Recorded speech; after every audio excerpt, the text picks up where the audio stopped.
Welcome to Sweatpants and Stories, the podcast where we get comfy and talk about the books we love. And today we are talking about Meghan Quinn's How My Neighbor Stole Christmas. All right. So we're not supposed to judge a book by its cover, but if you've listened to us before, you know we do.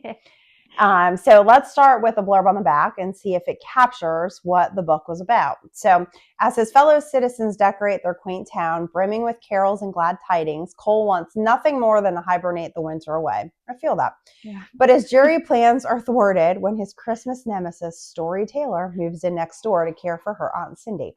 Immediately, the new neighbor turns his life into a real nightmare before Christmas, especially when she decides to enter the town Christmas Kringle contest in honor of Cindy. And better yet, Story is determined to win. Over Cole's dead body, she will. With the help from his friend Max, Cole decides to enter the competition as well. Enter twist. To beat Story at her own game by pretending that his hometown Grump's heart has grown 3 sizes this season, and he's fallen for the girl next door. And unfortunately for Story, she has to follow his lead to have a chance at the Christmas Kringle title. But the competition isn't the only thing that heats up. Their fake relationship becomes very real, and before they know it, they're attempting to hide it from Aunt Cindy. Things get complicated, the competition gets tough, and all it takes is one single night for someone to steal it all. What do you think? Did it capture it? I think it captures it. I think so It too. gives you the whole idea that they do not get along at the moment, that they are competing against each other, that the town is very Christmassy. Yeah. And there's some clues in there to show that it is part of the Grinch. I agree. Yeah. I agree. And again, I didn't pick up on any of those. So you will see that as a theme throughout this podcast. So we've got the front cover art, which is also very nice, different, I think, than some of the other ones that we've seen. There's no, cartoon of 2 characters or anything like that. It is just the tree. But again, you'll see very kind of Grinch Stole Christmas graphic there, holding the heart, but no sprayed edges. No sprayed edges. But we can't have everything in life. We can't. It's fine. I got over it. Yeah, at first I was hardcore sprayed edges, and now I'm like, they're pretty. If I can get them, cool. If not, all right, I guess it's fine. So very grown up for me. So much growth we've had throughout these episodes. Yes. Okay, but talking about the whole how the book looks and all of that, I have noticed, because I did read a little bit of it on Kindle and then switched to the book. The book has something that the Kindle does not. And I verified it. Like, I kept looking to make sure. The book has images drawn into it. So if you read the Kindle, you do not get... I did not get those. The images. And there are quite a few in this one that cover certain parts of the story. But the Kindle, you do not get it. And I did not mind it. Would you have minded it if you had? So I am a very visual reader, and I like to imagine the characters and the story as I'm reading it. So I'm not sure.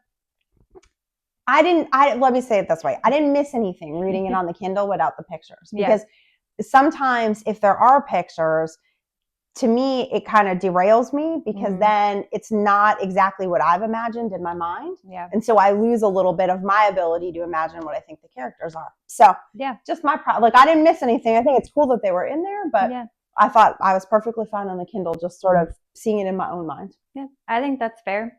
I saw them and I was like, oh, okay, this is a cool addition. But then, like you said, if you had already set your mind into thinking this is what they look like, and then you see the drawn picture and you're like, okay, I guess I can see that, but that's not what I had pictured. So sometimes it's nice to keep it blank slate, where everybody can just imagine it their own way. But I thought it was pretty cool. It was a neat addition that was a surprise. Yes. So. Maybe makes up for this lack of sprayed edges. All right. It was a stretch. It was a stretch. It's okay. Okay. Moving on.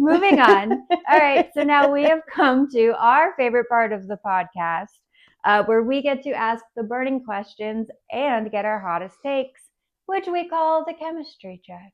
Woohoo. Yay. All right. I'll go first. Okay. So this book uses a rhyming narrator to mirror the Dr. Seuss classic, How the Grinch Stole Christmas, which was very clever. Did you think this added to the whimsical holiday atmosphere for you, or did it pull you out of the, more steamy moments of the book? I thought it was great. I don't think it detracted from any of it. I don't think it took away from any of the romance or anything like that. I think it was a fun way to introduce every chapter. And you just kind of got like a little, like, oh, Story is in her mode of decorating for Christmas and blah, blah, blah, blah. And then they rhyme. I can't rhyme anything with Christmas. That was a horrible example. I really should have thought that one through, but it's fine. It's okay. But I loved it because then certain ways that the narrator would say something, I could pinpoint exactly where they got it from the Grinch, because I am a Grinch super fan, super fan, seen them all, love them all, will watch them all any time of the year. It doesn't even have to be Christmas. So obviously I would do very well in this town. Just not that you could tell from my attire at all. But I thought the narrator was just a really cool, fun, whimsical addition that you normally don't have in a book like that. Yes, I agree. I thought it was really cool. I liked it. I thought it was fun. It added to it. I am not a Grinch super fan. I did not pick up on many of the references in the book that she then, clued me into afterwards. So, even if you're not a super fan, you will still appreciate the story. Yeah. But I wonder how much you appreciate it. Because true. If, when I'm reading it, I'm like, oh, the neighbors are Martha and May Bouvier, which is his like love interest in the live action Grinch. I did not get that at all. No clue. Nope. And then and I've seen the Grinch. Yeah. I don't know. I don't know. It's okay. I mean, the aunt was named Aunt Cindy. Did you at least get that for Cindy Lou Who? No, not until you told me afterwards. Okay. I thought that one was obvious. Nope, not at all. But you got Max. I did. Max being the dog. Yes, I did get that. Okay. I got that one. That may have been the only one I got. But okay, that's fine. It's okay. It's all good. It's okay. It's fine. All right. We're just going to go on to the next question. Okay, so competition factor, right? So between the eggnog wars and this like Kringle Christmas contest, the town seems to be obsessed with winning. Does Crinkletown represent the magic of the holidays, or is it a satirical look at how commercialized and stressful Christmas can be? That's so sad. I know. That sounds very Grinchy right there. Yeah, that's a Grinch question. That is a Grinch question. How dare you? I enjoyed the town. I really liked the town. I liked that the town was a prominent part of the book, and you got to meet so many different people from the town. It made you want to be there. And I felt it added to the Christmas nature of the book. I didn't feel like she was, making it more commercialized, or that their competition was, took it to a different, like, unneighborly level. Yeah. I felt like they would compete and they had fun, and they sort of like took it seriously in pockets, but it really wasn't this massive like competitive thing that took over the town. It was more like a fun element of the town and a tradition that they had and that people enjoyed. And I don't know, I just really liked all the people in the town, and the mayor, Santa Claus, and his wife was Mrs. Claus, and it just seemed like a really fun place to be. I thought it definitely added to the holiday feel for the book for me. Yeah.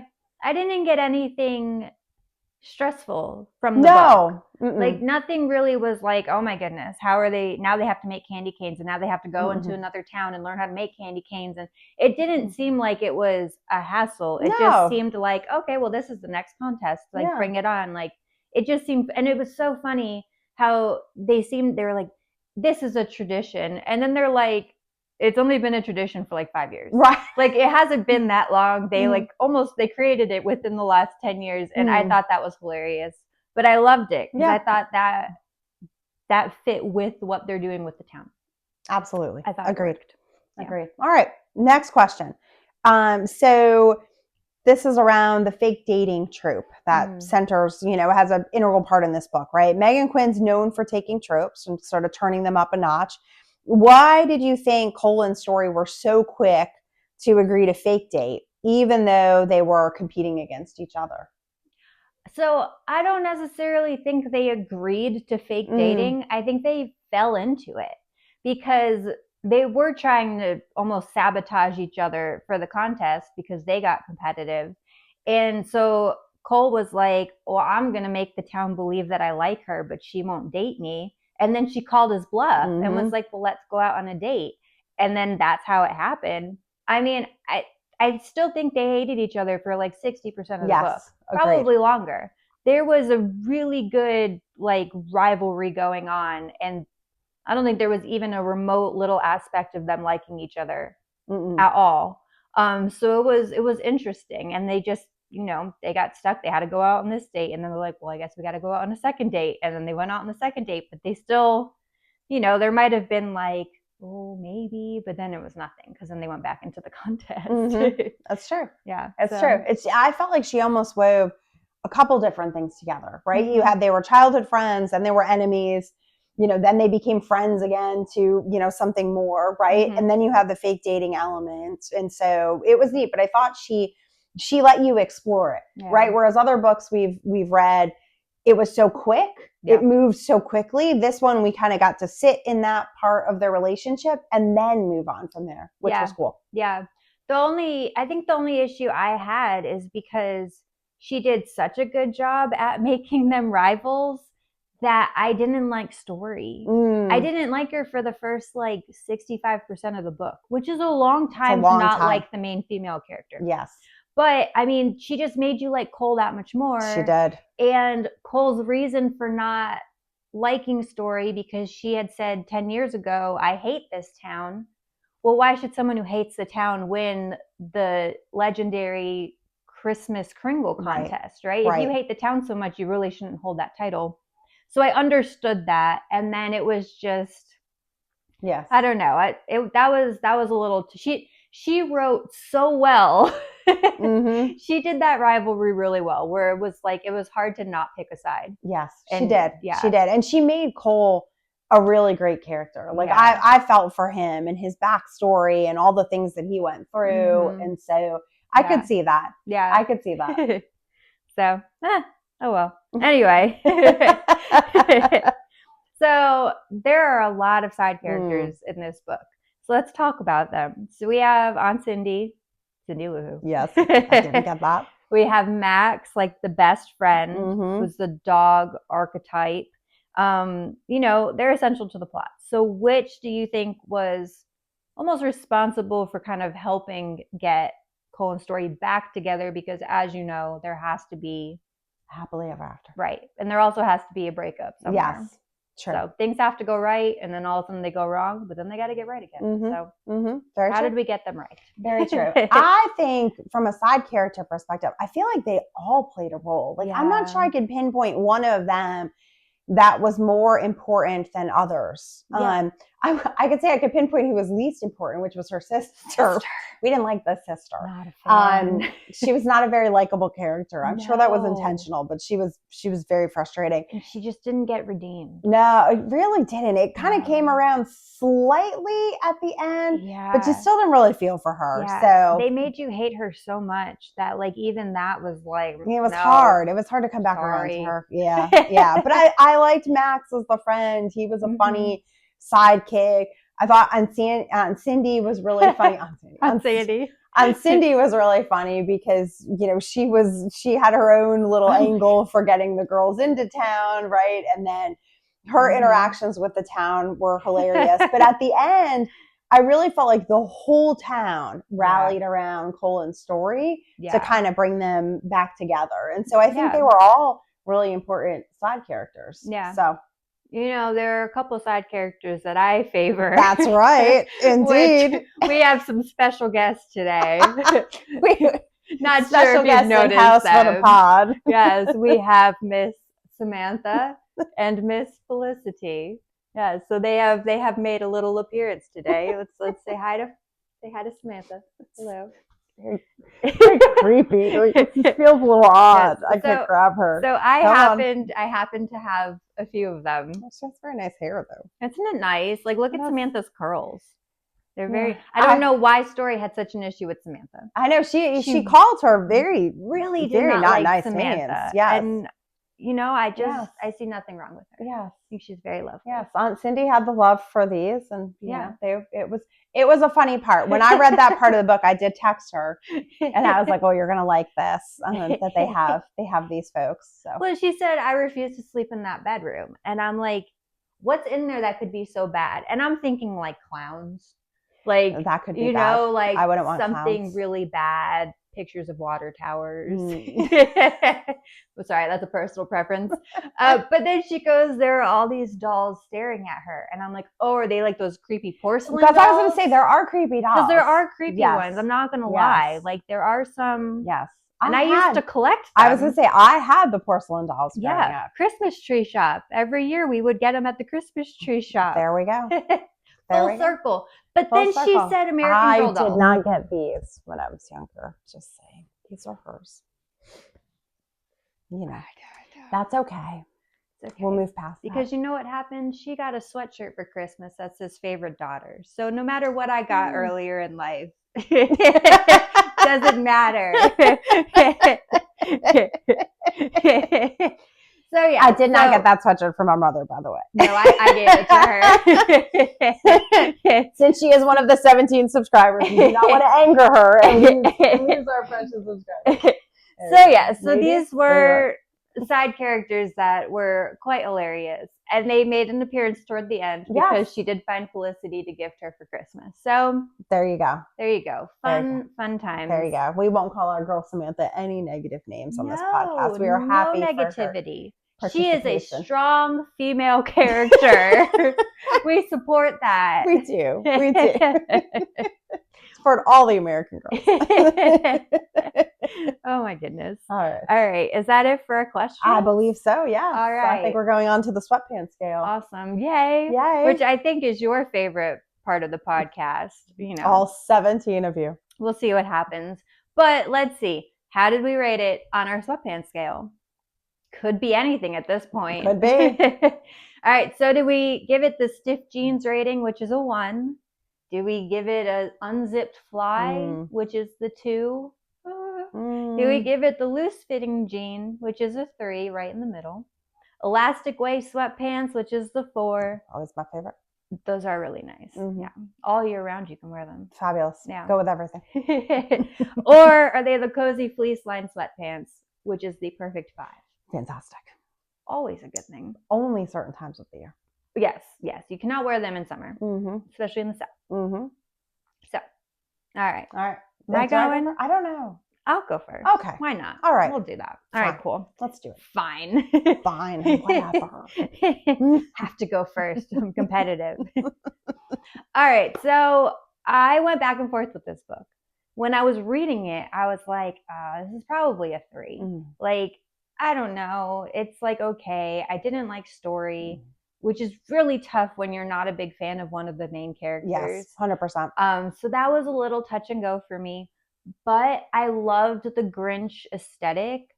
I loved the narrator. I loved the rhyming of the narrator. And I loved being able to, which you weren't able to do, but I was able to pick out all the little like breadcrumbs that were from the Grinch. Get any breadcrumbs? It's fine. I'm gluten-free. Yeah. So there you go. It worked out. But I loved all of that. And I eventually, towards the end, I was like, you know what? This was a solid 4. So I'm giving it a 4. And I'm not sure if I would absolutely read it again. I'm not sure if that would be this is one of my go-to holiday favorites. But I might. There might be a chance, especially just to go back and try to see if I can get any more clues from the Grinch. I think that'd be pretty fun. Yeah, that may be something that I would have to do because I didn't get any of them. You'd have to do it while watching the Grinch. Potentially. Just to help. I feel like I would need a lot of research to be able to do it. Yes. Yes, but I agree with you. I trended towards the 4 as well. I thought it was a good, solid read. It was well written. The characters were fun. The town was fun. It was just a nice break in the holiday to read it in the craziness of everything that was going on with the holidays. It was fun. There were funny moments. There were light moments. There were, touching moments. Like it was a good book. I enjoyed it. I'm not sure I would read it again either, which is kind of what tips towards the 5 for me. Yeah. Is like a go-to that I know, like, okay, I'll go back to that on my Kindle over time. I'm not sure that I would do that, but I enjoyed it. I enjoyed being in the town, and I enjoyed the characters and the story. So solid 4 for me. Perfect. Awesome. I love that. Look at us. All right. So let's talk about what our next podcast is going to be. So next time we see you, we are actually going to read the second book. So this is Max, Cole's best friend. This is his story. So it's Merry Christmas, You Filthy Animal by Meghan Quinn. There's also a movie reference in this one. Spoiler alert, I didn't get it either. But the good news is you don't have to get them in order to like it. So join us next time when we read this. In the meantime, be sure to like and subscribe. Follow us on social media. Yeah. And until next time, keep your sweatpants on and your stories close. Happy holidays. Happy holidays.